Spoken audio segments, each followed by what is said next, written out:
Well, joining me now is Republican Congressman French Hill. Congressman, thanks so much for taking the time. You, of course, have been pushing for increased pressure on Russia for some time. Now we have these sanctions on the two major Russian oil suppliers, Lukoil and Rosneft. What's your reaction? Well, I fully support the actions taken by the Treasury Department today. I think they were absolutely the right thing. I've been calling for that to be done for 2 years. And we've had a lot of equivocation in Europe and in the U.S. under the Biden administration, and to some degree under the Trump administration, about the level of economic sanctions to utilize and the amount of arms and what type of arms to share with the Ukrainians. It's long past time to have this kind of strong sanctions on the Russian banking and oil and gas industry. I want to get to weapons in a moment, but there are other pieces of legislation at various stages in Congress. You've got Senate bills that would designate Russia a state sponsor of terror, sanction China for aiding Moscow, going after frozen Russian assets, which I know is a position you support. Do you believe those other measures should be taken now? And do you believe that the President Trump, in this current mindset, would support such additional legislative action?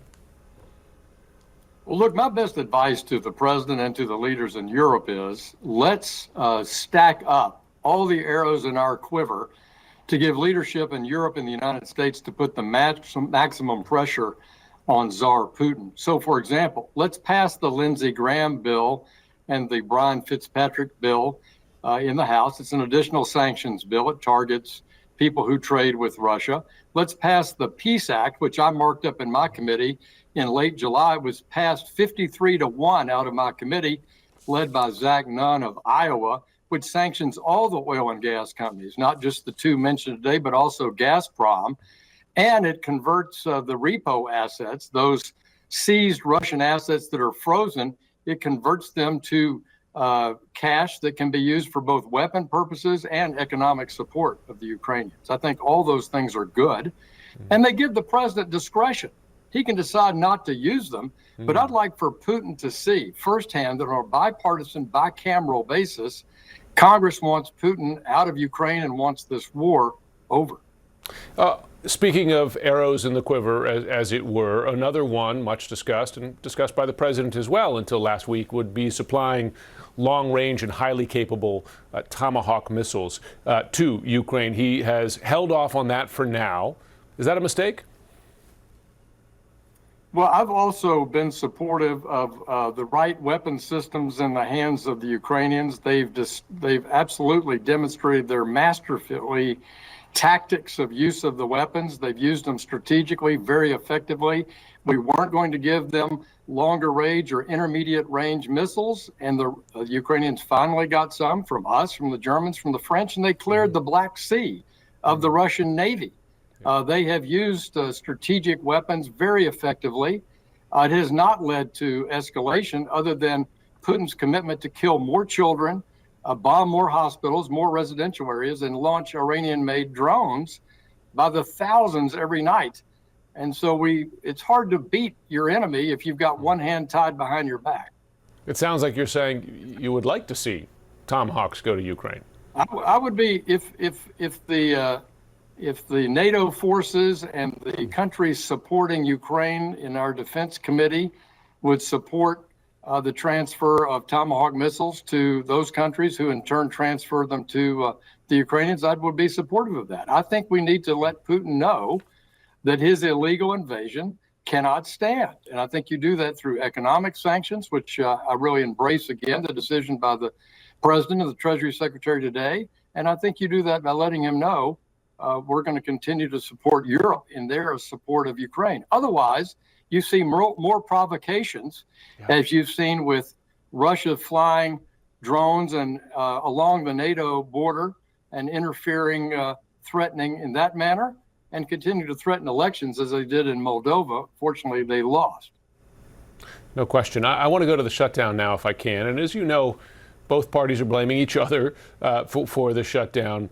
I wonder, for your party, should Republicans make a deal that would extend those expanded ACA or Obamacare subsidies? Would that be a price, a worthwhile price, in your view, to get the government open again? Well, Jim, I don't think the government should be closed right now. We did what our Democratic colleagues supported, which was do a clean CR so our appropriations process could continue. And it was continuing, making excellent progress on a bicameral and bipartisan basis. And this was just abruptly stopped by a decision taken by Minority Leader Schumer in the Senate. I think it was a mistake. I think the right decision is let's open the government, continue that appropriations process, and that will continue to include health policy. And I think it's just purely a political play by the Democrats in their opposition to President Trump. And an example of that was today when Kathleen Clark, the conference leader in the Democrats in the House, said that, of course, families will suffer from the shutdown, but it's the only leverage we have. I just think that's kind of cynical attitude. Doesn't help my military families here at Little Rock Air Force Base, my National Guardsmen who are now on unemployment here in Little Rock. It's just not the right way to operate. Let's open the government and continue those spending negotiations and complete FY26 spending. Now, the way Democrats respond to that position is to say, why should we trust Republicans to give us that vote, to make a good faith effort, to have that debate and give a vote after opening the government? I mean, based on recent track record, could you understand their skepticism? Well, I certainly understand their political position of the fear they have from primary elections in their own electorate. I understand that pressure. That's not unknown to Republicans who've faced the same issues in past years.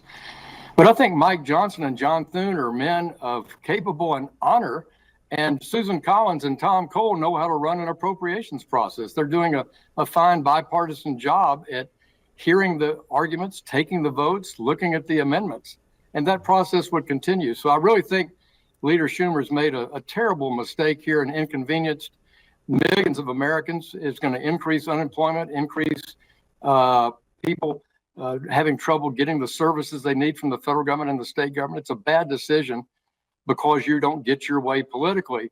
I just would remind the minority leader, the Republicans have both houses of Congress. He's voted for this exact bill before just a few months ago. During the Biden administration, the Democrats, when they were in charge of Congress, had 13 continuing resolutions. So this is just not unusual.